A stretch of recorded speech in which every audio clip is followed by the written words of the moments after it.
ओम श्री गणेशाय नमः। ओम नमः शिवाय। नंदीश्वर द्वारा शुक्राचार्य का अपहरण और शिव द्वारा उनका निगला जाना।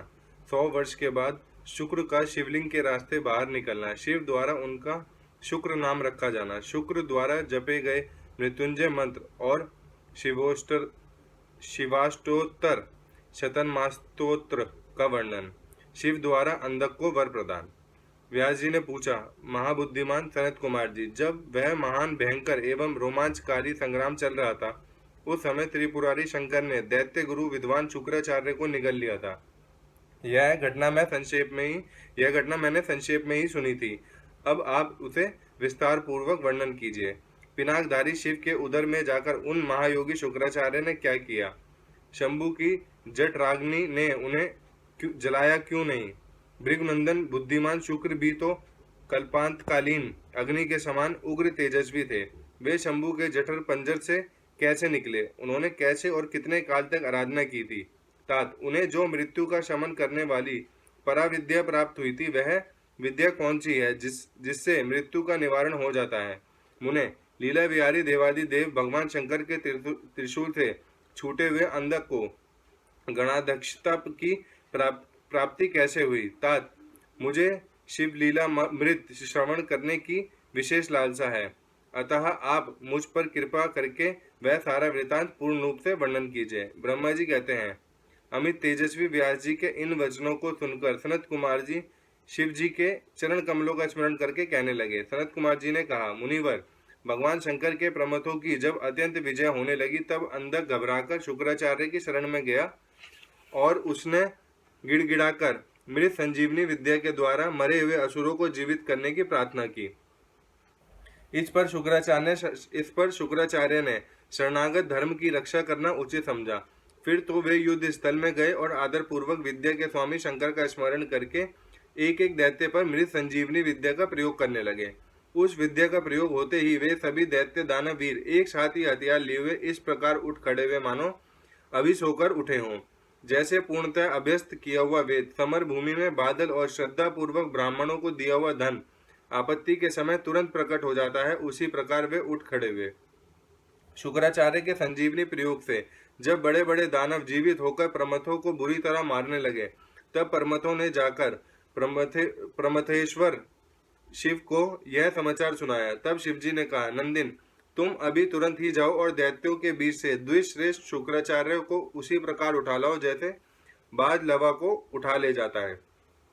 सनत कुमार जी कहते हैं, महर्षि, वृषभ ध्वज के यूं कहने पर नंदी सांड के समान बड़े जोर से गर्जे और तुरंत ही सेना को लांघकर उस स्थान पर जा पहुंचे जहां भृगुवंश के दीपक शुक्राचार्य विराजमान थे।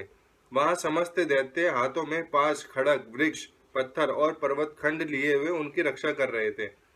यह देखकर बलशाली नंदी ने उन दैत्यों को विशुद्ध करके शुक्राचार्य का उसी प्रकार अपहरण कर लिया जैसे शरभ हाथी को उठा ले जाता है।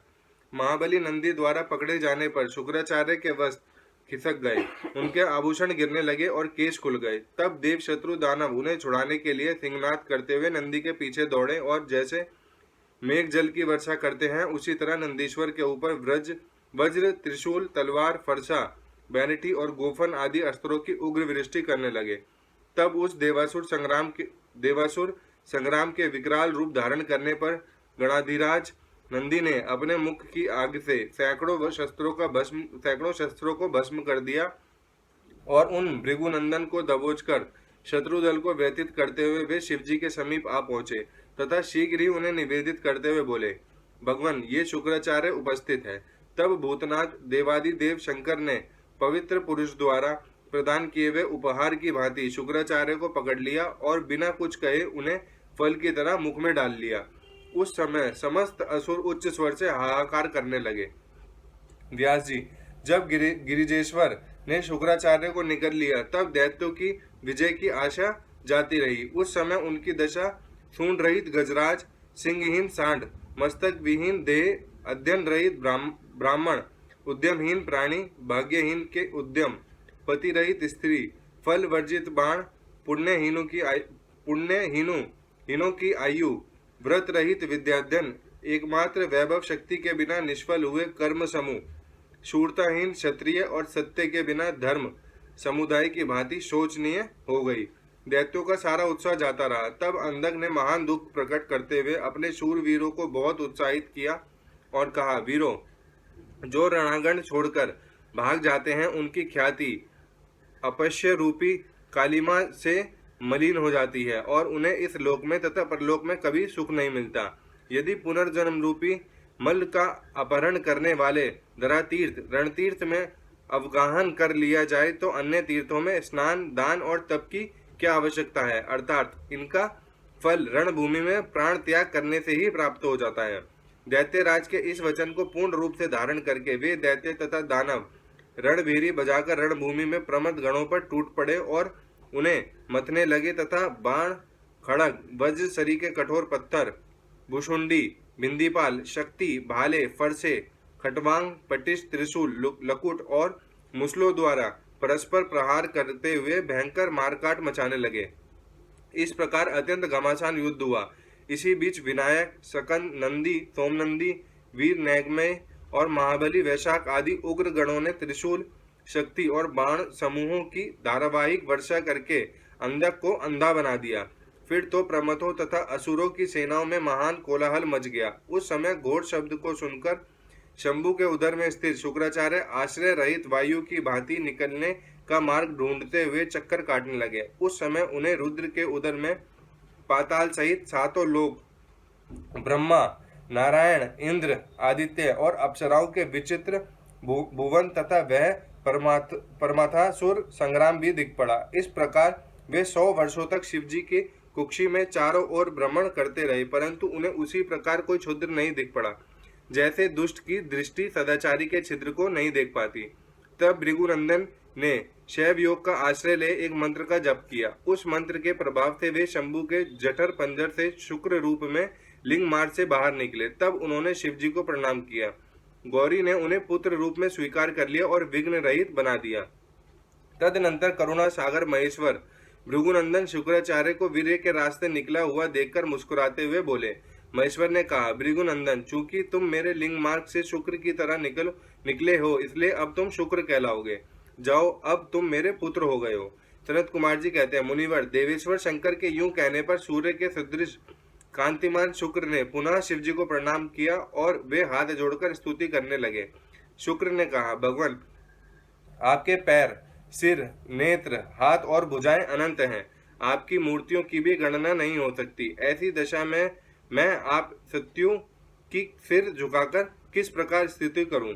आपकी 8 मूर्तियां बताई जाती हैं और आप अनंत मूर्ति भी हैं। आप संपूर्ण सुरों और असुरों की कामना पूर्ण करने वाले हैं तथा अनिष्ट दृष्टि से देखने पर आप संहार करने भी कर डालते हैं। ऐसे सत्वन के योग्य आपकी मैं स्तुति किस प्रकार करूं? सनत कुमार जी कहते हैं, मुने, इस प्रकार शुक्र ने शिव जी की स्तुति करके उन्हें नमस्कार किया और उनकी आज्ञा से वे पुनः दानवों की सेना में प्रविष्ट हुए। ठीक उसी तरह जैसे चंद्रमा मेघों की घटा में प्रवेश करते हैं। व्यास जी, इस प्रकार रणभूमि में शंकर ने जिस तरह शुक्र को निकल लिया वह वृतांत मैंने सुना दिया। अब शंभु के उदर में शुक्र ने जिस मंत्र का जप किया था उसका वर्णन सुनो।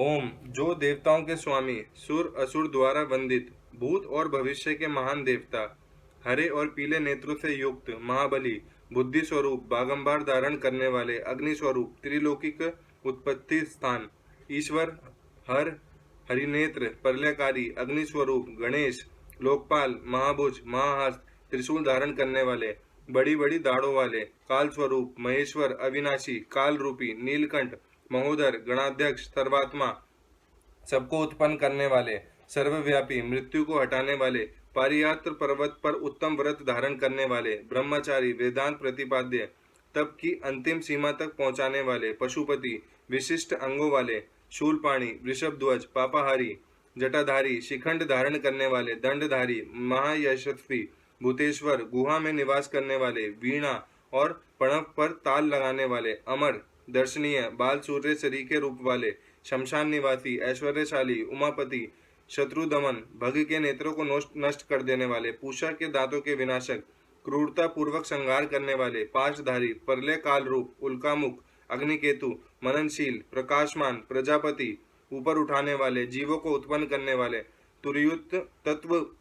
तुरीय तत्व रूप, लोकों में सर्वश्रेष्ठ। वामदेव, वाणी की चतुरता रूप। वाम मार्ग में भिक्षुक रूप, भिक्षुक जटाधारी, जटिल दुराध्य, इंद्र के हाथ को स्तंभित करने वाले, वसुओं को विजटित कर देने वाले, यज्ञ स्वरूप, यज्ञकर्ता। काल, मेधावी, मधुकर, चलने फिरने वाले, वनस्पति का आश्रय लेने वाले, वासन नाम से संपूर्ण आश्रमों द्वारा पूजित, जगद्वाता, यज्ञकर्ता, सर्वंतर्यामी, सनातन, ध्रुव, धर्माध्यक्ष, भू भुआ स्वहा, इन तीनों लोकों में विचरने वाले, भूत भावन, त्रिनेत्र, बहुरूप, 10,000 सूर्यों के समान प्रभाशाली, महादेव, सब तरह के बाजे बजाने वाले, संपूर्ण बाधुओं से विमुक्त करने वाले, बंधन स्वरूप, सबको धारण करने वाले, उत्तम धर्म रूप, पुष्पदंत, विभाग रहित, मुख्य रूप, सबका हरण करने वाले, सुवर्ण के समान दीप्त कीर्ति वाले, मुक्ति के द्वार स्वरूप, भीम तथा भीम प्राकर्मी हैं, उन्हें नमस्कार है, नमस्कार है। इसी श्रेष्ठ मंत्र का जप करके शुक्र शंभु के जठर पंजर से लिंग के रास्ते उत्कट वीर्य की तरह निकले थे। उस समय गौरी ने उन्हें पुत्र रूप से अपनाया और जगदीश्वर शिव ने अजर अमर बना दिया। तब वे दूसरे शंकर के सदृश शोभा पाने लगे। 3000 वर्ष व्यतीत होने के पश्चात ही वे वेद निधि मुनिवर शुक्र पुनः इस भूतल पर महेश्वर से उत्पन्न हुए। उस समय उन्होंने धैर्यशाली एवं तपस्वी दानवराज अंधक को देखा। उसका शरीर सूख गया था और वे त्रिशूल पर लटका हुआ परमेश्वर शिव का ध्यान कर रहा था। वे शिव जी के 108 नामों का इस प्रकार स्मरण कर रहा था।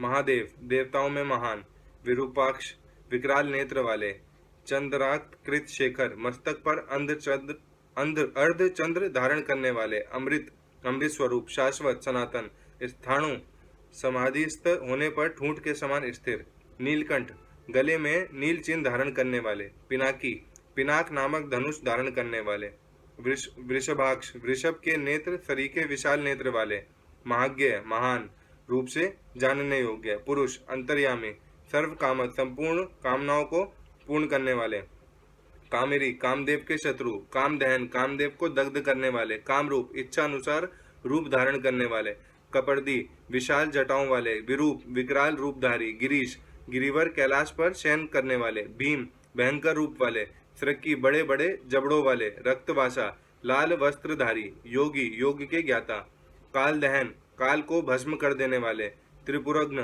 त्रिपुरों के संहार करता, कपाली, कपाल धारण करने वाले, गुणव्रत, जिनका व्रत प्रकट नहीं होता, गुप्त मंत्र, गोपनीय मंत्रों वाले, गंभीर, गंभीर स्वभाव वाले, भाव गोचर, भक्तों की भावना के अनुसार प्रकट होने वाले, अणिमादि गुणाधार, अणिमा आदि सिद्धियों के अधिष्ठान, त्रिलोकेश्वरय दायक, त्रिलोकी का ऐश्वर्य प्रदान करने वाले, वीर, बलशाली, वीरहंता, शत्रु वीरों को मारने वाले, घोर, दुष्टों के लिए भयंकर, विरूप, विकाट रूप धारण करने वाले, मासल, मोटे ताजे शरीर वाले, पटु, निपुण, महामांसद, श्रेष्ठ फल का गूदा खाने वाले, उन्मत्त, मत वाले, भैरव, काल भैरव स्वरूप, महेश्वर, देवेश्वरों में भी श्रेष्ठ, त्रिलोके द्रावण, त्रिलोकी का विनाश करने वाले, लुब्ध, स्वजनों के लोभी, लुब्धक, महाव्याध स्वरूप, यज्ञसुदन, दक्ष यज्ञ के विनाशक, कृति कासुक युक्त,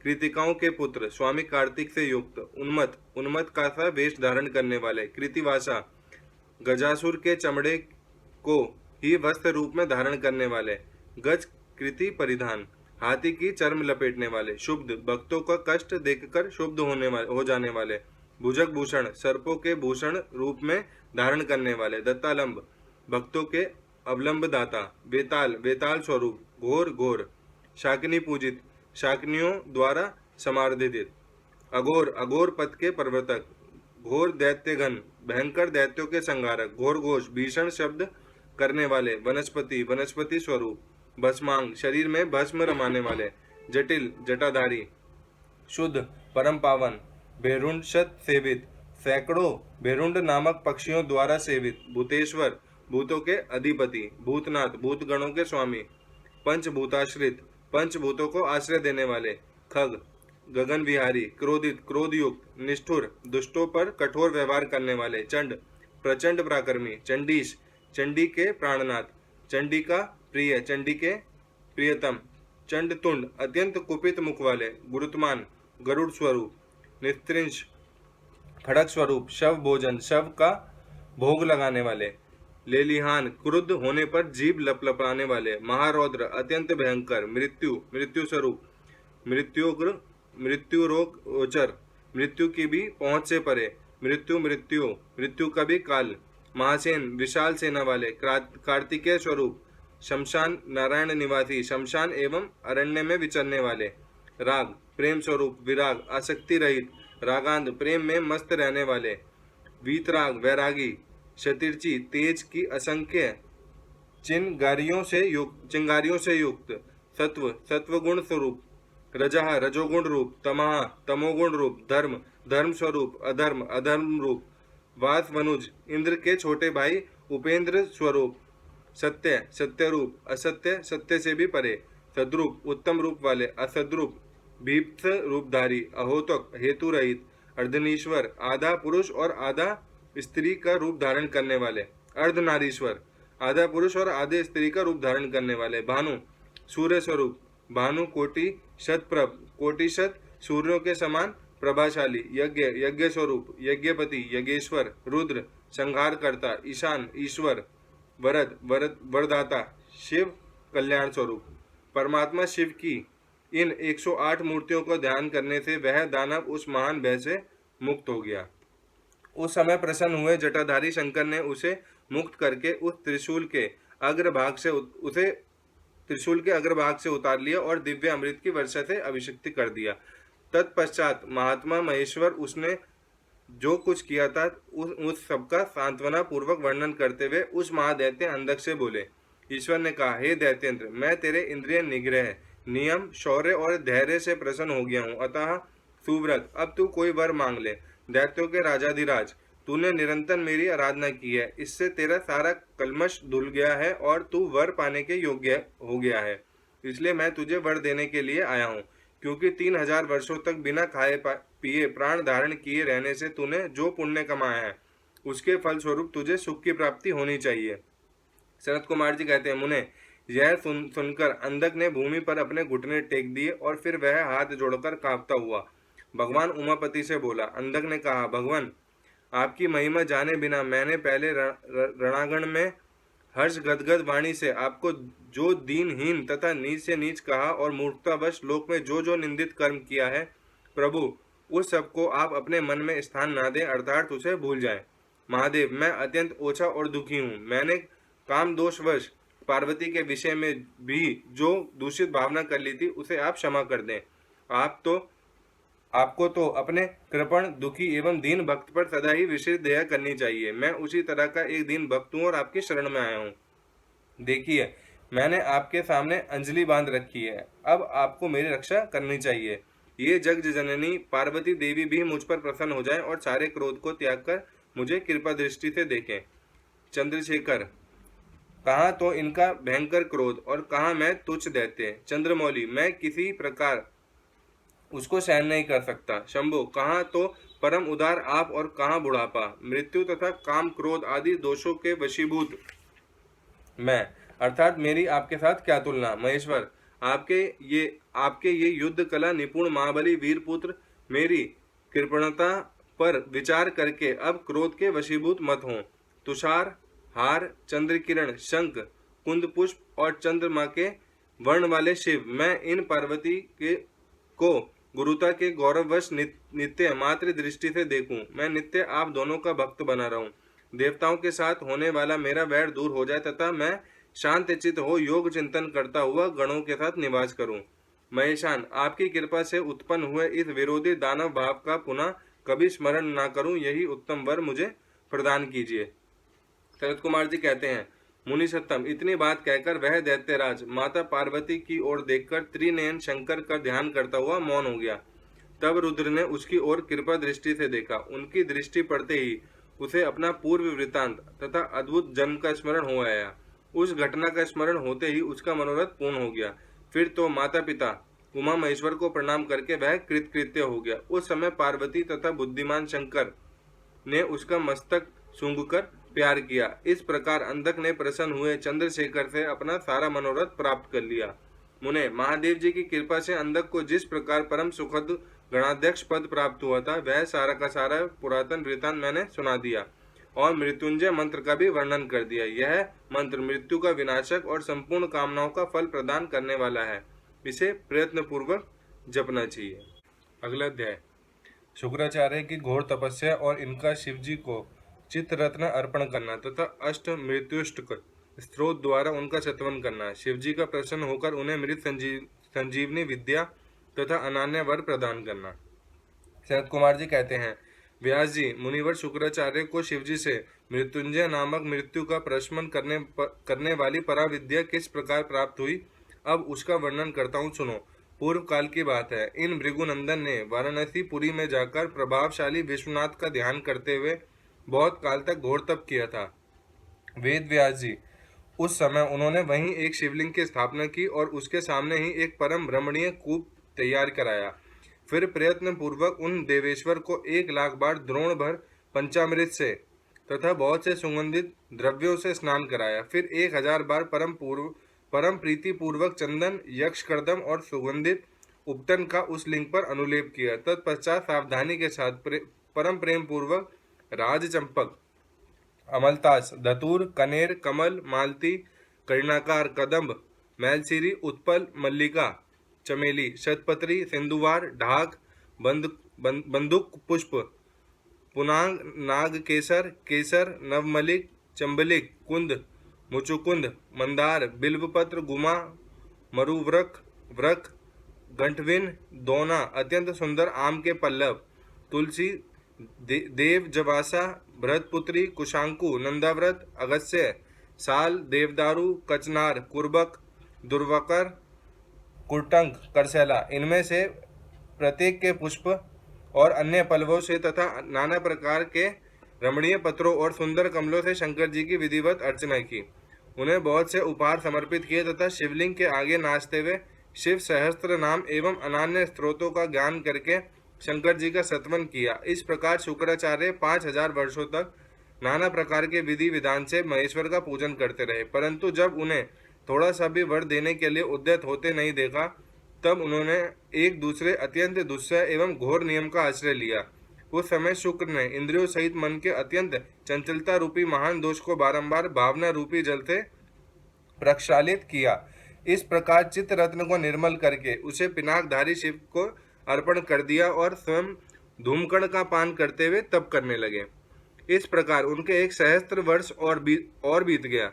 तब भृगुनंदन शुक्र को यूं दृढ़ चित्त से घोर तप करते देखकर महेश्वर उन पर प्रसन्न हो गए। फिर तो दक्ष कन्या सती के स्वामी साक्षात विरूपाक्ष शंकर, जिनके शरीर की कांतियां सहस्त्रों सूर्य से भी बढ़कर है, उसी लिंग से निकलकर शुक्र से बोले।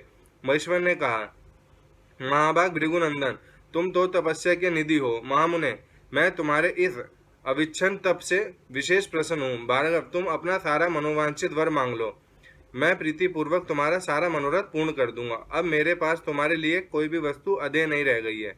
सनत कुमार जी कहते हैं, मुने, शंभु के इस परम सुखदायक एवं उत्कृष्ट वचन को सुनकर शुक्र प्रसन्न हो आनंद समुद्र में निमग्न हो गए। उन कमल नयन द्विजवर शुक्र का शरीर परमानंद जनित रोमांच के कारण पुलकायमान हो गया। तब उन्होंने हर्ष पूर्वक शंभु के चरणों में प्रणाम किया। उस समय उनके नेत्र हर्ष से खिल उठे थे। फिर वे मस्तक पर अंजलि रखकर जय जयकार करते हुए अष्टमूर्तिधारी वरदायक शिव की स्तुति करने लगे। भार्गव ने कहा, सूर्य स्वरूप भगवान, आप त्रिलोकी का हित करने के लिए आकाश में प्रकाशित होते हैं और अपनी इन किरणों से समस्त अंधकार को अभिभूत करके रात में विचरने वाले असुरों का मनोरथ नष्ट कर देते हैं। जगदीश्वर, आपको नमस्कार है। घोर अंधकार के लिए चंद्र स्वरूप शंकर, आप अमृत के प्रवाह से परिपूर्ण तथा जगत के सभी प्राणियों के नेत्र हैं। आप अपनी अमर्याद तेजोमय किरणों से आकाश में और भूतल पर अपार प्रकाश फैलाते हैं, जिससे सारा अंधकार दूर हो जाता है। आपको प्रणाम है। सर्वव्यापिन, आप पावन पथ योग मार्ग का आश्रय लेने वालों की सदा गति तथा उपास्य देव हैं। भुवन जीवन, आपके बिना भला इस लोक में कौन जीवित रह सकता है। सर्प कुल के संतोषदाता, आप निश्चल वायु रूप से संपूर्ण प्राणियों की वृद्धि करने वाले हैं। आपको अभिवादन है। विश्व के एकमात्र पावन कर्ता, आप शरणागत रक्षक और अग्नि की एकमात्र शक्ति हैं। पावक आपका ही स्वरूप है। आपके बिना मृतकों का वास्तविक दिव्य कार्य दाह आदि नहीं हो सकता। जगत के अंतरात्मा, आप प्राण शक्ति के दाता, जगत स्वरूप और पद पद पर शांति प्रदान करने वाले हैं। आपके चरणों में मैं सिर झुकाता हूँ। जल स्वरूप परमेश्वर, आप निश्चय ही जगत के पवित्र कर्ता और चित्र विचित्र सुंदर चरित्र करने वाले हैं। विश्वनाथ, जल में अवगाहन करने से आप विश्व को निर्मल एवं पवित्र बना देते हैं, इसलिए आपको नमस्कार है। आकाश रूप ईश्वर, आपसे अवकाश प्राप्त करने के कारण यह विश्व बाहर और भीतर विकसित होकर सदा स्वभाववश श्वास लेता है, अर्थात इसकी परंपरा चलती रहती है, तथा आपके द्वारा यह संकुचित भी होता है और अर्थात नष्ट हो जाता है। इसलिए दयालु भगवान, मैं आपके आगे नतमस्तक होता हूँ। विश्व वंबरात्मक, आप ही इस विश्व का भरण पोषण करते हैं। सर्वव्यापिन, आपके अतिरिक्त दूसरा कौन अज्ञान अंधकार को दूर करने में समर्थ हो सकता है। अतः विश्वनाथ, आप मेरे अज्ञान रूपी तम का विनाश कर दीजिए। नागभूषण, आप सत्वनीय पुरुषों में सबसे श्रेष्ठ हैं, इसलिए आप परात्पर प्रभु को मैं बारंबार प्रणाम करता हूँ। आत्मस्वरूप शंकर, आप समस्त प्राणियों के अंतरात्मा में निवास करने वाले प्रत्येक रूप में व्याप्त हैं और मैं आप परमात्मा का जन हूँ। अष्टमूर्ते, आपकी इन रूप में परंपराओं से यह चराचर विश्व विस्तार को प्राप्त हुआ है, अतः मैं सदा से आपको नमस्कार करता हूँ। मुक्त पुरुषों के बंधु, आप विश्व के समस्त प्राणियों के स्वरूप, प्रणत जनों के संपूर्ण योगक्षेम का निर्वाह करने वाले और परमार्थ स्वरूप हैं। आप इन अष्टमूर्तियों से युक्त होकर इस फैले हुए विश्व को भलीभांति विस्तृत करते हैं, अतः आपको मेरा अभिवादन है। सनत कुमार जी कहते हैं, मुनिवर, भृगुनंदन शुक्र ने इस प्रकार अष्टमूर्त्यष्टक स्त्रोत द्वारा शिवजी का सत्वन करके भूमि पर मस्तक रख के उन्हें बारंबार प्रणाम किया। जब अमित तेजस्वी भार्गव ने महादेव की इस प्रकार स्तुति की, तब शिवजी ने चरणों में पड़े हुए उन द्विजवर को अपनी दोनों भुजाओं से पकड़कर उठा लिया और परम प्रेम पूर्वक मेघ गर्जन की सी गंभीर एवं मधुर वाणी में कहा। उस समय शंकर जी के दांतों की चमक से सारी दिशाएं प्रकाशित हो उठी थी। महादेव जी बोले, विप्रवर कवे, तुम मेरे पावन भक्त हो। तात, तुम्हारे इस उग्र तप से, उत्तम आचरण से, लिंग स्थापन जन्य पुण्य से, लिंग की आराधना करने से, चित्त का उपहार प्रदान करने से, पवित्र अटल भाव से, अविमुक्त महाक्षेत्र काशी में पावन आचरण करने से मैं तुम्हें पुत्र रूप से देखता हूँ, अतः तुम्हारे लिए मुझे कुछ भी अदेय नहीं है। तुम अपने इसी शरीर से मेरी उदर दरी में प्रवेश करोगे और मेरी श्रेष्ठ इंद्रिय मार्ग से निकलकर पुत्र रूप में जन्म ग्रहण करोगे। माचुचे, मेरे पास जो मृत संजीवनी नाम की निर्मल विद्या है, जिसका मैंने ही अपने महान तपोबल से निर्माण किया है, उस महामंत्र रूपा विद्या को आज मैं तुम्हें प्रदान करूंगा। क्योंकि तुम पवित्र तप की निधि हो, अतः तुम में उस विद्या को धारण करने की योग्यता वर्तमान है। तुम नियम पूर्वक जिस जिसके उद्देश्य से विद्येश्वर की इस श्रेष्ठ विद्या का प्रयोग करोगे, वह निश्चय ही जीवित हो जाएगा, यह सर्वथा सत्य है। तुम आकाश में अत्यंत दीप्तिमान तारा रूप से स्थित होगे। तुम्हारा तेज सूर्य और अग्नि के तेज का भी अतिक्रमण कर जाएगा। तुम ग्रहों में प्रधान माने जाओगे। जो स्त्री अथवा पुरुष तुम्हारे सम्मुख रहने पर यात्रा करेंगे, उनका सारे कार्य तुम्हारी दृष्टि पड़ने से नष्ट हो जाएगा। सुव्रत, तुम्हारे उदय होने पर जगत में मनुष्यों के विवाह आदि समस्त धर्म कार्य सफल होंगे। सभी नंदा, प्रतिपदा, षष्ठी और एकादशी तिथियां तुम्हारे संयोग से शुभ हो जाएंगी और तुम्हारे भक्त विजय संपन्न तथा बहुत सी संतान वाले होंगे। तुम्हारे द्वारा स्थापित किया हुआ यह शिवलिंग शुक्रेश के नाम से विख्यात होगा।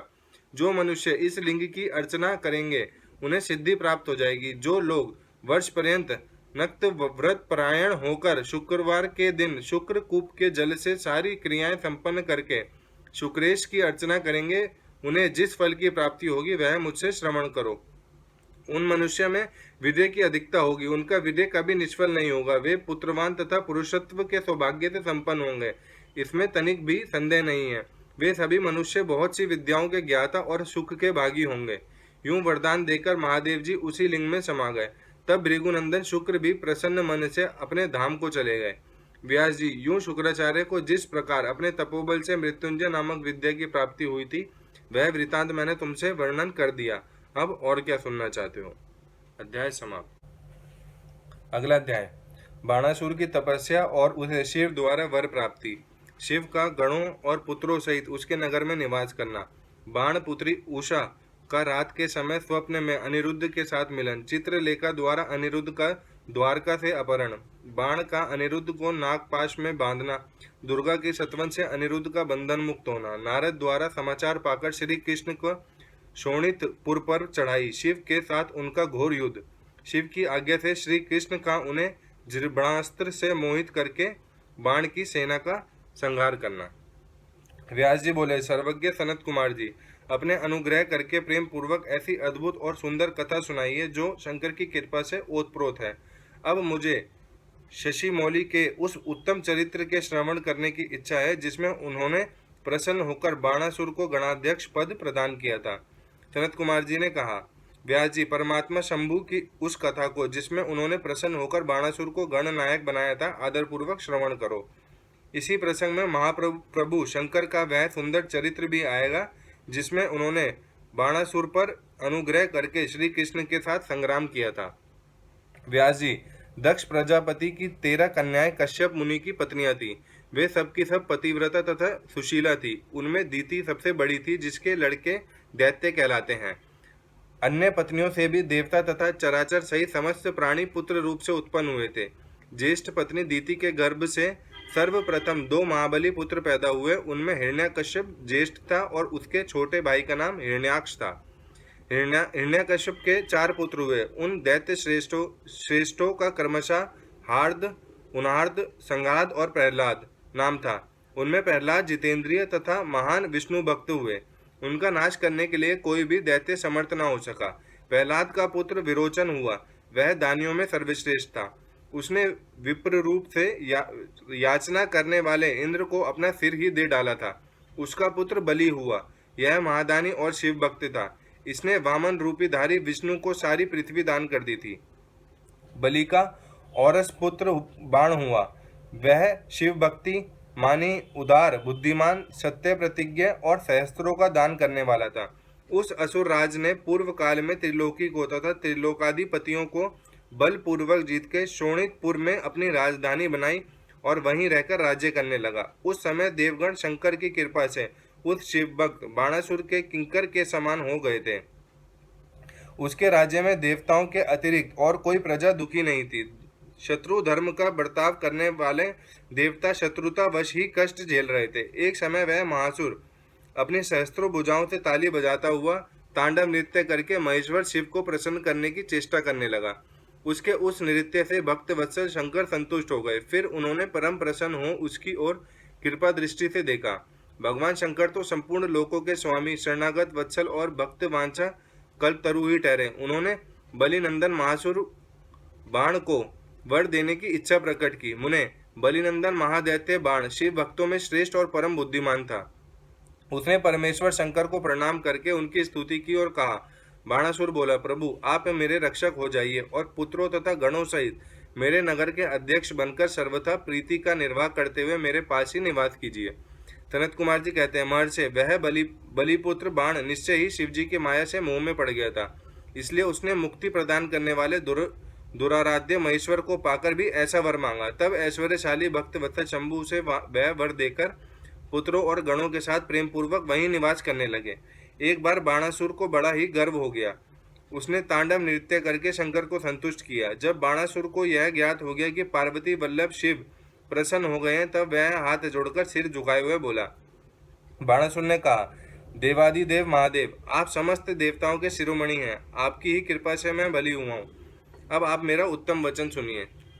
देव, आपने जो मुझे 1000 भुजाएं प्रदान की हैं, ये तो अब मुझे महान भार स्वरूप लग रही हैं, क्योंकि इस त्रिलोकी में मुझे आपके अतिरिक्त अपनी जोड़ का और कोई योद्धा ही नहीं मिला। इसलिए वृषभध्वज, युद्ध के बिना इन पर्वत श्री की सहस्त्रों भुजाओं को लेकर मैं क्या करूं? मैं अपनी इन परिपुष्ट भुजाओं की खुजली मिटाने के लिए युद्ध की लालसा से नगरों तथा पर्वतों को चूर्ण करता हुआ दिग्गजों के पास गया, परंतु वे भी भयभीत होकर भाग खड़े हुए। मैंने यम को योद्धा, अग्नि को महान कार्य करने वाला, वरुण को गौओं का पालन करता गोपाल, कुबेर को गजाध्यक्ष, निर्रीति को श्रेयेंद्री और इंद्र को जीतकर सदा के लिए करद बना लिया है। महेश्वर, अब मुझे किसी ऐसे युद्ध के प्राप्त होने की बात बताइए जिसमें मेरी ये भुजाएं या तो शत्रुओं के हाथों से छूटे हुए शास्त्र अस्त्रों से जर्जर होकर गिर जाएं, अथवा हजारों प्रकार से शत्रु की भुजाओं को ही गिराएं। यही मेरी अभिलाषा है, इसे पूर्ण करने की कृपा करें। सनत कुमार जी कहते हैं, मुनि श्रेष्ठ, उसकी बात सुनकर भक्त बाधा पहारी तथा महामनुन्य स्वरूप रुद्र को कुछ क्रोध आ गया। तब वे महान अद्भुत अट्टहास करके बोले। रुद्र ने कहा, अरे अभिमानी, संपूर्ण दैत्यों के कुल में नीच, तुझे सर्वथा धिक्कार है, धिक्कार है। तू बलि का पुत्र और मेरा भक्त है, तेरे लिए ऐसी बात कहना उचित नहीं है। अब तेरा दर्प चूर्ण होगा। तुझे शीघ्र ही मेरे समान बलवाल के साथ अकस्मात महान भीषण युद्ध प्राप्त होगा। उस संग्राम में तेरी ये पर्वत सरीखी भुजाएं जलौनी लकड़ी की तरह शस्त्र अस्त्रों से छिन्न भिन्न होकर भूमि पर गिरेंगी। दुष्टात्मन, तेरे आयुधगार पर स्थापित तेरा जो यह मनुष्य के सिर वाला मयूर ध्वज फहरा रहा है, इसका जब वायु भय के बिना ही पतन हो जाएगा, तब तू अपने चित्त में समझ लेना कि वह महान भयानक युद्ध आ पहुंचा है। उस समय तू घोर संग्राम का निश्चय करके अपनी सारी सेना के साथ वहां जाना। इस समय तू अपने महल को लौट जा, क्योंकि इसी में तेरा कल्याण है। दुर्मते, वहां तुझे प्रसिद्ध बड़े बड़े उत्पात दिखाई देंगे। यूं कहकर गर्भहारी भक्त वत्सल भगवान शंकर चुप हो गए। सनत कुमार जी कहते हैं, मुने, यह सुनकर बाणासुर ने दिव्य पुष्पों की कलियों से अंजलि भरकर रुद्र की अभ्यर्चना की और फिर उन महादेव को प्रणाम करके वह अपने घर को लौट गया। तदनंतर किसी समय दैववश उसका वह ध्वज अपने आप टूटकर गिर गया। यह देखकर बाणासुर हर्षित युद्ध के लिए उद्यत हो गया। वह अपने हृदय में विचार करने लगा कि कौन सा युद्ध प्रेमी योद्धा किस देश से आएगा, जो नाना प्रकार के शस्त्र अस्त्रों का परागमी विद्वान होगा और मेरी सहस्त्रों भुजाओं को ईंधन की तरह काट डालेगा, तथा मैं भी अपने अत्यंत तीखे शस्त्रों से उसके सैकड़ों टुकड़े कर डालूंगा। इसी समय शंकर की प्रेरणा से वह काल आ गया। एक दिन बाणासुर की कन्या उषा वैशाख मास में माधव की पूजा करके मांगलिक श्रृंगार से सुसज्जित हो रात के समय अपने गुप्त अंतःपुर में सो रही थी। उसी समय वह स्त्री भाव प्राप्त हो गई। तब देवी पार्वती की शक्ति से उषा को स्वप्न में श्री कृष्ण के पौत्र अनिरुद्ध का मिलन प्राप्त हुआ। जागने पर वह व्याकुल हो गई और उसने अपनी सखी चित्रलेखा से स्वप्न में मिले हुए उस पुरुष को ला देने के लिए कहा। तब चित्रलेखा ने कहा, देवी, तुमने स्वप्न में जिस पुरुष को देखा है उसे भला मैं कैसे ला सकती हूँ, जबकि मैं उसे जानती ही नहीं। उसके यूं कहने पर दैत्य कन्या उषा प्रेमांध होकर मरने पर उतारू हो गई। तब उस दिन उसकी उस सखी ने उसे बचाया। मुनिश्रेष्ठ, कुंभांड की पुत्री चित्रलेखा बड़ी बुद्धिमती थी। वह बाणतन्या उषा से पुनः बोली। चित्रलेखा ने कहा, सखी, जिस पुरुष ने तुम्हारे मन का अपहरण किया है उसे बताओ तो सही। वह यदि त्रिलोकी में कहीं भी होगा तो मैं उसे लाऊंगी और तुम्हारा कष्ट दूर करूंगी। शरद कुमार जी कहते हैं, महर्षि, यूं कहकर चित्रलेखा ने वस्त्र के पर्दे पर देवताओं, दैत्यों, दानवों, गंधर्वों, सिद्धों, नागों और यक्ष आदि के चित्र अंकित किए। फिर वह मनुष्य के चित्र बनाने लगी। उनमें वृषण वंशियों का प्राकरण आरंभ होने पर उसने शूर, वसुदेव, राम, कृष्ण और नरश्रेष्ठ प्रद्युम्न का चित्र बनाया। फिर जब उसने प्रद्युम्न नंदन अनिरुद्ध का चित्र खींचा, तब उसे देखकर उषा लज्जित हो गई। उसका मुख अवनत हो गया और हृदय से हर्ष से परिपूर्ण हो गया। उषा ने कहा, सखी, रात में जो मेरे पास आया था और जिसने शीघ्र ही मेरे चित्तरूपी रत्न को चुरा लिया, वह चोर पुरुष यही है। तदनंतर उषा के अनुरोध करने पर चित्रलेखा ज्येष्ठ कृष्ण चतुर्दशी को तीसरे पहर द्वारकापुरी पहुंचकर क्षण मात्र में ही पलंग पर बैठे हुए अनिरुद्ध को महल में से उठा लाई। वह दिव्य योगिनी थी। उषा अपने प्रीतम को पाकर प्रसन्न हो गई। इधर अंतःपुर के द्वार की रक्षा करने वाले बेतधारी पहरेदारों ने चेष्टाओं से तथा अनुमान से इस बात को लक्ष्य कर लिया। उन्होंने एक दिव्य शरीरधारी, दर्शनीय, साहसी तथा समर प्रिय नव युवक को कन्या के साथ दुशीलता का आचरण करते हुए देख लिया। उसे देखकर कन्या के अंतःपुर की रक्षा करने वाले उन महाबली पुरुषों ने बलिपुत्र बाणासुर के पास जाकर सारी बातें निवेदन करते हुए कहा। द्वारपाल बोले, देव, पता नहीं आपके अंतःपुर में बलपूर्वक प्रवेश करके कौन पुरुष छिपा हुआ है। वह इंद्र तो नहीं है जो वेश बदलकर आपकी कन्या का उपभोग कर रहा है। महाबाहु दानवराज, उसे यहाँ देखिए और जैसा उचित समझिए वैसा कीजिए। इसमें हम लोगों का कोई दोष नहीं है। सनत कुमार जी कहते हैं, मुनिश्रेष्ठ, द्वारपालों का वह वचन तथा कन्या के दूषित होने कथन सुनकर महाबली दानवराज बाण आश्चर्यचकित हो गया। तदनंतर वह कुपित होकर अंतःपुर में जा पहुंचा। वहां उसने प्रथम अवस्था में वर्तमान दिव्य शरीरधारी अनिरुद्ध को देखा। उसे महान आश्चर्य हुआ। फिर उसने उसका बल देखने के लिए 10,000 सैनिकों को भेजकर आज्ञा दी कि इसे मार डालो। सेना ने अनिरुद्ध पर आक्रमण किया। तब अनिरुद्ध ने बात की बात में 10,000 सैनिकों को काल के हवाले कर दिया। फिर तो असंख्य सेना पर सेना आने लगी और अनिरुद्ध उन्हें काल का ग्रास बनाने लगा। तदनंतर उन्होंने बाणासुर का वध करने के लिए एक शक्ति हाथ में ली जो कालाग्नि के समान भयंकर थी। फिर उसी से रथ की बैठक में बैठे हुए बाणासुर पर प्रहार किया। उसकी गहरी चोट खाकर वीरवर बाण उसी क्षण घोड़ों सहित वहीं अंतर्ध्यान हो गया। फिर महावीर बलिपुत्र बाणासुर ने, जो महान बल संपन्न तथा शिव भक्त था, छल पूर्वक नागपाश से अनिरुद्ध को बांध लिया। इस प्रकार उन्हें बांधकर और पिंजरे में कैद करते हुए युद्ध से उपराम हो गया। तत्पश्चात बाण कुपित होकर महाबली सूतपुत्र से बोला। बाणासुर ने कहा, सूतपुत्र, घास फूस से ढके हुए अगाध कुएं में ढकेलकर इस पापी को मार डाल। अधिक क्या कहूं, इसे सर्वथा मार ही डालना चाहिए। सनत कुमार जी कहते हैं, मुने, उसकी यह बात सुनकर उत्तम मंत्रियों में श्रेष्ठ धर्म बुद्धि निशाचर कुबांड ने बाणासुर से कहा। कुबांड बोला, देव, थोड़ा विचार तो कीजिए। मेरी समझ से तो यह कर्म करना उचित प्रतीत नहीं होता, क्योंकि इसके मारे जाने पर अपनी आत्मा ही आहत हो जाएगी। पराक्रम में तो यह विष्णु के समान दिख रहा है। जान पड़ता है आप पर कुपित होकर चंद्रचूड़ ने अपने उत्तम तेज से इसे बढ़ा दिया।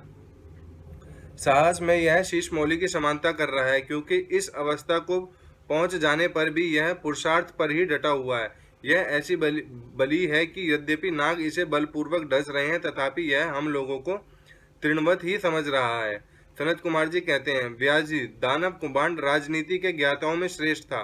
वह बाण से ऐसा कहकर फिर अनिरुद्ध से कहने लगा। कुबांड ने कहा, नराधम, अब तू वीरवर दैत्यराज की स्तुति कर और दीन वाणी से मैं हार गया यूं बारंबार कहकर उन्हें हाथ जोड़कर नमस्कार कर।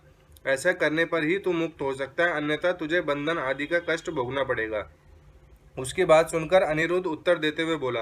अनिरुद्ध ने कहा, दुराचारी निशाचर, तुझे क्षत्रिय धर्म का ज्ञान नहीं है। अरे, शूरवीर के लिए दीनता दिखाना और युद्ध से मुख मोड़कर भागना मरण से भी बढ़कर कष्टदायक होता है। मेरे विचार से तू विरुद्धाचरण कांटे की तरह चुभने वाला होता है। वीरमानी क्षत्रिय के लिए रणभूमि में सदा सम्मुख लड़ते हुए मरना भी श्रेयस्कर है। भूमि पर पड़कर हाथ जोड़े हुए दीन की तरह मरना कदापि नहीं। सनत कुमार जी कहते हैं, मुने, इस प्रकार अनिरुद्ध ने बहुत सी वीरता की बातें कही, जिन्हें सुनकर बाणासुर को महान विस्मय हुआ और उसे क्रोध भी आया। उसी समय समस्त वीरों के, अनिरुद्ध और मंत्री कुबांड के सुनते सुनते बाणासुर को आश्वासनार्थ आकाशवाणी हुई। आकाशवाणी ने कहा, महाबली बाण, तुम बलि के पुत्र हो, अतः थोड़ा विचार करो। परम बुद्धिमान शिव भक्त, तुम्हारे लिए क्रोध करना उचित नहीं है। शिव समस्त प्राणियों के ईश्वर, कर्मों के साक्षी और परमेश्वर हैं। यह सारा चराचर जगत उन्हीं के अधीन है। वे ही सदा रजोगुण, सत्वगुण और तमोगुण का आश्रय लेकर ब्रह्मा, विष्णु और रुद्र रूप से लोगों की सृष्टि, भरण पोषण और संहार करते हैं। वे सर्वंतर्यामी, सर्वेश्वर, सबके प्रेरक, सर्वश्रेष्ठ, विकार रहित, अविनाशी, नित्य और मायाधीश होने पर भी निर्गुण है। बलि के श्रेष्ठ पुत्र, उनकी इच्छा से निर्बल को भी बलवान समझना चाहिए। महामते, मन में यूं विचार कर स्वस्थ हो जाओ। नाना प्रकार की लीलाओं के रचने में निपुण भक्तवत्सल भगवान शंकर गर्व को मिटा देने वाले हैं। वे इस समय तुम्हारे गर्व को चूर कर देंगे। सनत कुमार जी कहते हैं, महामुने, इतना कहकर आकाशवाणी बंद हो गई। तब उसके वचन को मानकर बाणासुर ने अनिरुद्ध का वध करने का विचार छोड़ दिया। तदनंतर विषैले नागों के पास से बंधे हुए अनिरुद्ध उसी क्षण दुर्गा का स्मरण करने लगे। अनिरुद्ध ने, शरणागत वत्सले, आप यश प्रदान करने वाले हैं। आपका रोष बड़ा उग्र है। देवी, मैं नागपाश से बंधा हुआ हूँ और नागों के विष ज्वाला से संतप्त हो रहा हूँ, अतः शीघ्र पधारिए और मेरी रक्षा कीजिए। सनत कुमार जी कहते हैं, मुनीश्वर, जब अनिरुद्ध ने पिसे हुए काले कोयले के समान कृष्ण वर्ण वाली काली को इस प्रकार संतुष्ट किया, तब ज्येष्ठ कृष्ण चतुर्दशी की महारात्रि में वहां प्रकट हुई। उन्होंने उन सर्प रूपी भयानक बाणों को भस्मसात करके अपने बलिष्ठ मुक्कों के आघात से उस नाग पंजर को विदीर्ण कर दिया। इस प्रकार दुर्गा ने अनिरुद्ध को बंधन मुक्त करके उन्हें पुनः अंतःपुर में पहुंचा दिया और स्वयं वहीं अंतर्ध्यान हो गई। इस प्रकार शिव की शक्ति स्वरूपा देवी की कृपा से अनिरुद्ध कष्ट से छूट गए। उनकी सारी व्यथा मिट गई और वे सुखी हो गए। तदनंतर प्रद्युम्न नंदन अनिरुद्ध शिव शक्ति के प्रताप से विजयी हो अपनी प्रिया बाणतन्या को पाकर परम हर्षित हुए और अपनी प्रियतमा उस उषा के साथ पूर्ववत सुख पूर्वक विहार करने लगे। इधर पौत्र अनिरुद्ध के अदृश्य हो जाने तथा नारद जी के मुख से उसके बाणासुर के द्वारा नागपाश से बांधे जाने का समाचार सुनकर 12 अक्षौणी सेना के साथ प्रद्युम्न आदि वीरों को साथ ले भगवान श्री कृष्ण ने शोणितपुर पर चढ़ाई कर दी। उधर भगवान श्री रुद्र भी अपने भक्तों के पक्ष में सर धरकर आ डटे। फिर तो श्री कृष्ण और श्री शिव का बड़ा भयानक युद्ध हुआ। दोनों ओर से ज्वर छोड़े गए। अंत में श्री कृष्ण ने स्वयं श्री रुद्र के पास आकर उनका सत्वन करके कहा, सर्वव्यापी शंकर, आप गुणों से निर्लिप्त होकर भी गुणों से ही गुणों को प्रकाशित करते हैं। गृहशाही भूमन, आप सब प्रकाश हैं। जिनकी बुद्धि आपकी माया से मोहित हो गई है, वे स्त्री, पुत्र, ग्रह आदि विषयों में आसक्त होकर दुख सागर में डूबते उतराते हैं। जो अजितेंद्रिय पुरुष प्रारब्धवश इस मनुष्य जन्म को पाकर भी आपके चरणों में प्रेम नहीं करता, वह शोचनीय तथा आत्मवंचक है। भगवान, आप गर्भहारी हैं। आपने ही तो इस गर्वीले बाण को शाप दिया था, अतः आपकी ही आज्ञा से मैं बाणासुर की भुजाओं का छेदन करने के लिए यहाँ आया हूँ। इसलिए महादेव, आप इस युद्ध से निर्वित हो जाइए। प्रभु, मुझे बाण की भुजाओं को काटने के लिए आज्ञा प्रदान कीजिए, जिससे आपका शाप व्यर्थ न हो। महेश्वर ने कहा, तात, आपने ठीक ही कहा है। मैंने ही इस दैत्यराज को शाप दिया है और मेरी ही आज्ञा से आप बाणासुर की भुजाएं काटने के लिए यहाँ पधारे हैं। किंतु रमानाथ हरे, क्या करूं? मैं तो सदा भक्तों के ही अधीन रहता हूँ। ऐसी दशा में वीर, मेरे देखते बाण की भुजाएं कैसे काटी जा सकती हैं? इसलिए मेरी आज्ञा से आप पहले जिर्बणास्त्र द्वारा मुझे जीर्भित कर दीजिए। तत्पश्चात अपना अभिष्ट कार्य संपन्न कीजिए और सुखी होइए। सनत कुमार जी कहते हैं, मुनीश्वर, शंकर जी के यूं कहने पर षडांग पाणी श्री हरि को महान विस्मय हुआ। वे अपने युद्ध स्थान पर आकर परम आनंदित हुए।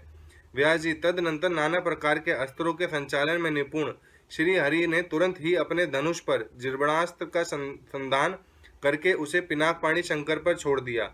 इस प्रकार श्री कृष्ण जिर्बणास्त्र द्वारा जिर्भित हुए शंकर को मुंह में डालकर खड़ग, गदा और रिष्टि आदि से बाण की सेना का संहार करने लगे। अध्याय समाप्त। अगला अध्याय, श्री कृष्ण द्वारा बाण की भुजाओं का काटा जाना। सिर काटने के लिए उद्यत हुए श्री कृष्ण को शिव का रोकना और उन्हें समझाना। श्री कृष्ण का परिवार समेत द्वारका को लौट जाना। बाण का तांडव नृत्य द्वारा शिव को प्रसन्न करना। शिव द्वारा उसे अनन्य वरदानों के साथ महाकालत्व की प्राप्ति। सनत कुमार जी कहते हैं, महाप्राज्ञ व्यास जी, लोक लीला का अनुसरण करने वाले श्री कृष्ण और शंकर की उस परम अद्भुत कथा का श्रवण करो। तात, जब भगवान रुद्र लीलावश पुत्रों तथा गणों सहित सो गए, तब दैत्यराज बाण श्री कृष्ण के साथ युद्ध करने के लिए प्रस्थित हुआ। उस समय कुबांड उसके अश्वों की बागडोर संभाले हुए था और वह नाना प्रकार के शास्त्रास्त्रों से सज्जित था। फिर वह महाबली बलिपुत्र भीषण युद्ध करने लगा। इस प्रकार दोनों में चिरकाल तक बड़ा घोर संग्राम होता रहा, क्योंकि विष्णु के अवतार श्री कृष्ण शिव रूप ही थे और उधर बलवान बाणासुर उत्तम शिव भक्त था। मुनीश्वर, तदनंतर वीर्यवान श्री कृष्ण, जिन्हें शिव की आज्ञा से बल प्राप्त हो चुका था, चिरकाल तक बाण के साथ यूं युद्ध करके अत्यंत कुपित हो उठे। तब शत्रु वीरों का संहार करने वाले भगवान श्री कृष्ण ने शंभु के आदेश से शीघ्र ही सुदर्शन चक्र द्वारा बाण की बहुत सी भुजाएं को काट डाला। अंत में उसकी अत्यंत सुंदर 4 भुजाएं ही अवशेष रह गईं और शंकर की कृपा से शीघ्र ही उसकी व्यथा भी मिट गई। जब बाण की स्मृति लुप्त हो गई और वीर भाव को प्राप्त हुए श्री कृष्ण उसका सिर काट लेने के लिए उद्यत हुए, तब शंकर जी मोह निद्रा को त्याग कर उठ खड़े हुए और बोले। रुद्र ने कहा, देवकी नंदन, आप तो सदा से मेरी आज्ञा का पालन करते आए हैं। भगवान, मैंने पहले आपको जिस काम के लिए आज्ञा दी थी वह तो आपने पूरा कर दिया। अब बाण का शिर छेदन मत कीजिए और सुदर्शन चक्र को लौटा लीजिए।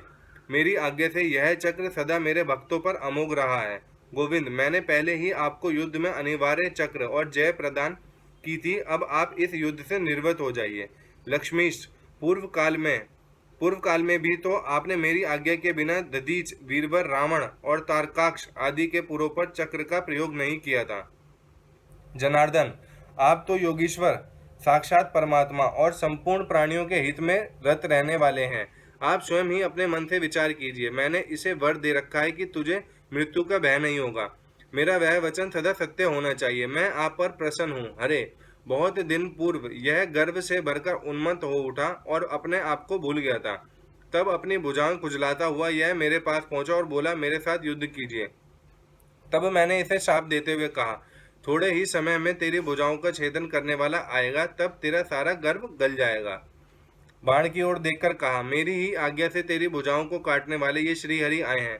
फिर श्री कृष्ण थे, अब आप युद्ध बंद कर दीजिए और वर वधु को साथ ले अपने घर को लौट जाइए। यूं कहकर महेश्वर ने उन दोनों में मित्रता करा दी और उनकी आज्ञा ले वे पुत्रों और गणों के साथ अपने निवास स्थान को चले गए।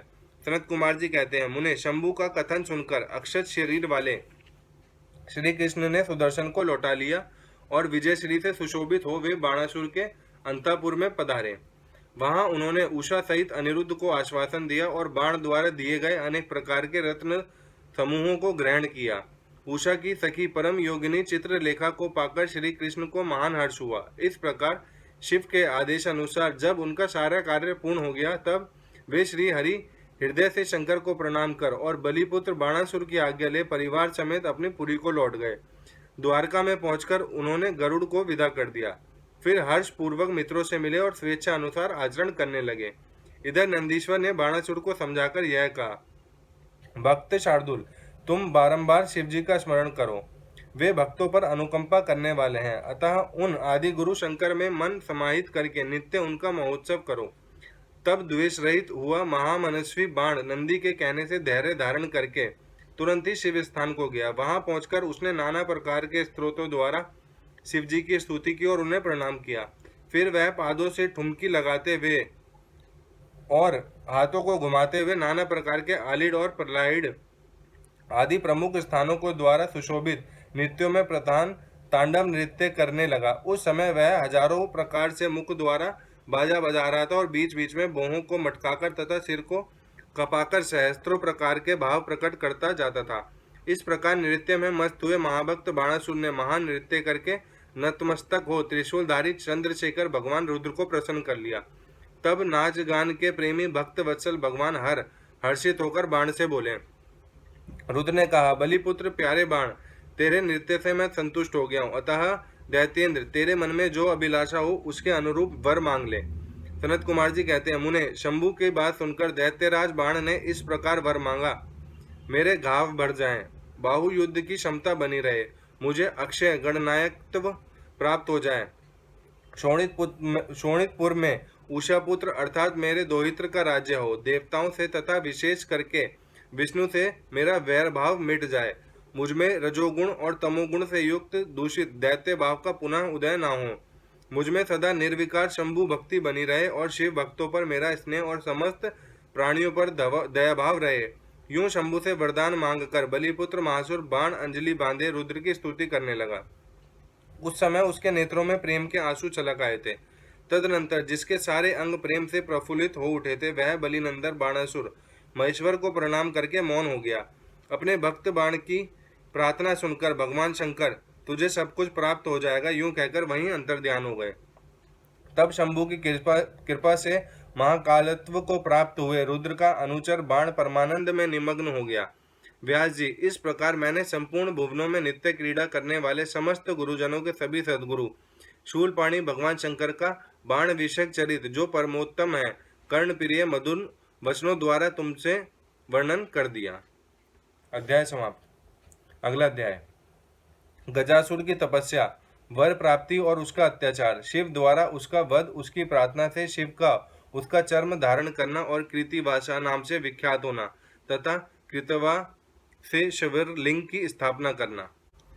सनत कुमार जी कहते हैं, व्यास जी, अब प्रेम पूर्वक शशिमौली शिव के उस चरित्र का श्रवण करो जिसमें उन्होंने त्रिशूल द्वारा दानवराज गजासुर का वध किया था। गजासुर महिषासुर का पुत्र था। जब उसने सुना कि देवताओं से प्रेरित होकर देवी ने मेरे पिता को मार दिया था, तब उसका बदला लेने की भावना से उसने घोर तप किया। उसके तप की ज्वाला से सब जलने लगे। देवताओं ने जाकर ब्रह्मा जी से अपना दुख कहा। तब ब्रह्मा जी ने उसके सामने प्रकट होकर उसके प्रार्थना अनुसार उसे वरदान दे दिया। तब वह काम के वश होने वाले किसी भी स्त्री या पुरुष से नहीं मरेगा, महाबली और सबसे अजय होगा। वर पाकर वह गर्व में भर गया। सब दिशाओं तथा सब लोकपालों के स्थानों पर उसने अधिकार कर लिया। अंत में भगवान शंकर की राजधानी आनंद वन काशी में जाकर वह सबको सताने लगा। देवताओं ने भगवान शंकर से प्रार्थना की। शंकर काम विजयी हैं ही।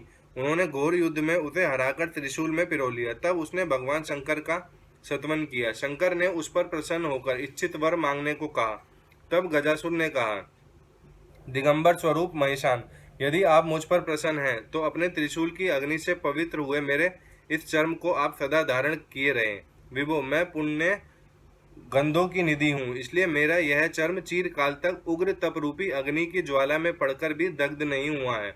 दिगंबर, यदि मेरा यह चर्म पुण्यवान ना होता तो रणांगण में इसे आपके अंगों का संग कैसे प्राप्त होता है। शंकर, यदि आप तुष्ट हैं तो मुझे एक दूसरा वर और दीजिए। वह यह है कि आज से आपका नाम कृतिवासा विख्यात हो जाए। सनत कुमार जी कहते हैं, मुने, गजासुर की बात सुनकर भक्त वत्सल शंकर ने परम प्रसन्नता पूर्वक महिषासुर नंदन गज से कहा, तथास्तु, अच्छा ऐसा ही होगा। तदनंतर प्रसन्नात्मा भक्त प्रिय महेशान उस दानवराज गज से, जिसका मन भक्ति के कारण निर्मल हो गया था, पुनः बोले। ईश्वर ने कहा, दानवराज, तेरा यह पावन शरीर मेरे इस मुक्ति साधक क्षेत्र काशी में मेरे लिंग के रूप में स्थित हो जाए। इसका नाम कृतवासेश्वर होगा। यह समस्त प्राणियों के लिए मुक्तिदाता, महान पातकों का विनाशक, संपूर्ण लिंगों में शिरोमणि और मोक्षप्रद होगा। यूं कहकर देवेश्वर दिगंबर शिव ने गजासुर के उस विशाल चर्म को ओढ़ लिया। मुनीश्वर, उस दिन बहुत बड़ा उत्सव मनाया गया। काशी निवासी सारी जनता तथा प्रमथगण हर्षमग्न हो गए। विष्णु और ब्रह्मा आदि देवताओं का मन हर्ष से परिपूर्ण हो गया। वे हाथ जोड़कर महेश्वर को नमस्कार करके उनकी स्तुति करने लगे। अध्याय समाप्त। अगला अध्याय, दंदुभिनिहार्द नामक दैत्य का व्याघ्र रूप से शिव भक्त पर आक्रमण करने का विचार और शिव द्वारा उसका वध। सनत कुमार जी कहते हैं, व्यास जी, अब मैं चंद्रमौली के उस चरित्र का वर्णन करूंगा जिसमें शंकर जी ने दंदुभिनिहार्द नामक दैत्य को मारा था। तुम सावधान होकर श्रवण करो। दितिपुत्र महाबली हिरण्याक्ष के विष्णु द्वारा मारे जाने पर दिति को बहुत दुख हुआ। तब देव शत्रु दंदुभिनिहार्द ने उसको आश्वासन देकर यह निश्चय किया कि देवताओं के बल ब्राह्मण नष्ट हो जाएंगे तो यज्ञ नहीं होंगे, यज्ञ न होने पर देवता आहार ना पाने से निर्बल हो जाएंगे, तब मैं उन पर सहज ही विजय पालूंगा। यूं विचार कर वह ब्राह्मणों को मारने लगा। ब्राह्मणों का प्रधान स्थान वाराणसी है, यह सोचकर वह काशी पहुंचा और वन में वनचर बनकर समिधा लेते हुए, जल में जलचर बनकर स्नान करते हुए और रात्र में व्याघ्र बनकर सोते हुए ब्राह्मणों को खाने लगा। एक बार शिवरात्रि के अवसर पर एक भक्त अपनी पर्णशाला में देवादिदेव शंकर का पूजन करके ध्यानस्थ बैठा था। बलाभिमानी दैत्यराज दंदुभिनिहार्द ने व्याघ्र का रूप धारण करके उसे खा जाने का विचार किया, परंतु वह भक्त दृढ़ चित्त से शिव दर्शन की लालसा लेकर ध्यान में तल्लीन हो रहा था। इसके लिए अपने पहले से ही मंत्र रूपी अस्त्र का विन्यास कर लिया था। इस कारण वह दैत्य उस पर आक्रमण करने में समर्थ न हो सका। इधर सर्वव्यापी भगवान शंभु को उस दुष्ट रूप वाले दैत्यों का अभिप्राय पता लग गया। तब शंकर ने उसे मार डालने का विचार किया। इतने में ज्यों ही उस दैत्य ने व्याघ्र रूप से उस भक्त को अपना ग्रास बनाना चाहा, त्यों ही जगत की रक्षा के लिए मणि स्वरूप तथा भक्त रक्षण में कुशल बुद्धि वाले त्रिलोचन भगवान शंकर वहां प्रकट हो गए और उसे बगल में दबोचकर उसके सिर पर वज्र से भी कठोर घूंसे से प्रहार किया। उस मुष्टि प्रहार से तथा कांख में दबोचने से वह व्याघ्र अत्यंत व्यथित हो गया और अपनी दहाड़ से पृथ्वी तथा आकाश को कपाता हुआ मृत्यु का ग्रास बन गया। उस भयंकर शब्द को सुनकर तपस्वियों का हृदय कांप उठा। वे रात में ही उस शब्द का अनुसरण करते हुए उस स्थान पर आ पहुंचे। वहां परमेश्वर शिव को बगल में उस पापी को दबाए हुए देखकर सब लोग उनके चरणों में पड़ गए और जय जयकार करते हुए उनकी स्तुति करने लगे। तदनंतर महेश्वर ने कहा, जो मनुष्य यहाँ आकर श्रद्धापूर्वक मेरे इस रूप का दर्शन करेगा, निस्संदेह मैं उसके सारे उपद्रवों को नष्ट कर दूंगा। जो मानव मेरे इस चरित्र को सुनकर और हृदय में मेरे इस लिंग का स्मरण करके संग्राम में प्रवेश करेगा, उसे अवश्य विजय की प्राप्ति होगी। मुने, जो मनुष्य व्याघ्रेश्वर के प्राकट्य से संबंध रखने वाले इस परमोत्तम चरित्र को सुनेगा अथवा दूसरे को सुनाएगा, पढ़ेगा या पढ़ाएगा, वह अपनी समस्त मनोवांछित वस्तुओं को प्राप्त कर लेगा और अंत में संपूर्ण दुखों से रहित होकर मोक्ष का भागी होगा। शिव लीला संबंधी अमृतमय अक्षरों से परिपूर्ण यह अनुपम आख्यान स्वर्ग, यश और आयु को देने वाला तथा पुत्र पौत्र की वृद्धि करने वाला है। अध्याय समाप्त। अगला अध्याय। विदल और उत्पल नामक दैत्यों का पार्वती पर मोहित होना और पार्वती का कंदुक प्रहार द्वारा उनका काम तमाम करना। कंदुकेश्वर की स्थापना और उनकी महिमा। सनत कुमार जी कहते हैं, व्यास जी, जिस प्रकार परमेश्वर शिव ने संकेत से दैत्य को लक्ष्य कराकर अपनी प्रिय द्वारा उसका वध कराया था, उनके उस चरित्र को तुम परम प्रेम पूर्वक श्रवण करो। विदल और उत्पल नामक दो महादैत्य थे। उन्होंने ब्रह्मा जी से किसी पुरुष के हाथ से ना मरने का वर प्राप्त करके सब देवताओं को जीत लिया था। तब देवताओं ने ब्रह्मा जी के पास जाकर अपना दुख सुनाया। उनकी कष्ट कहानी सुनकर ब्रह्मा ने उनसे कहा, तुम लोग शिवा सहित शिव का आदर पूर्वक स्मरण करके धैर्य धारण करो। वे दोनों दैत्य निश्चय ही देवी के हाथों मारे जाएंगे।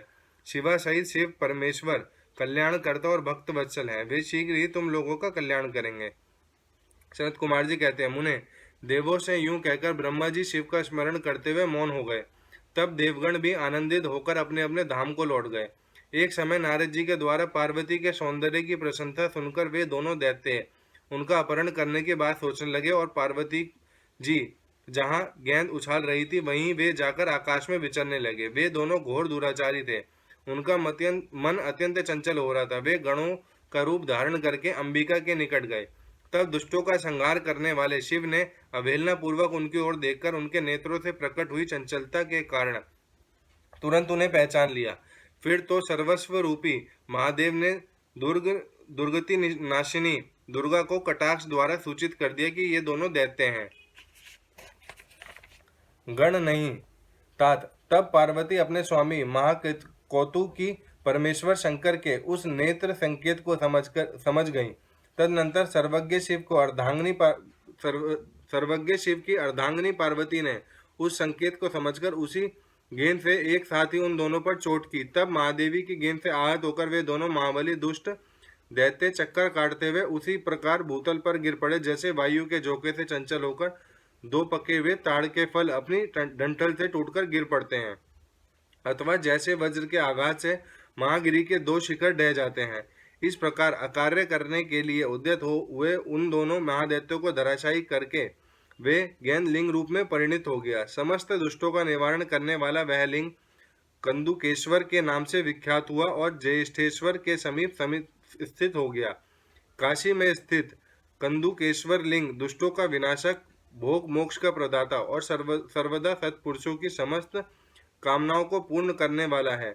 जो मनुष्य इस अनुपम आख्यान को हर्षपूर्वक सुनाता अथवा पढ़ता है, उसके भय का दुख कहाँ। वह इस लोक में नाना प्रकार के संपूर्ण उत्तमोत्तम सुखों को भोगकर अंत में देव दुर्लभ दिव्य गति को प्राप्त कर लेता है।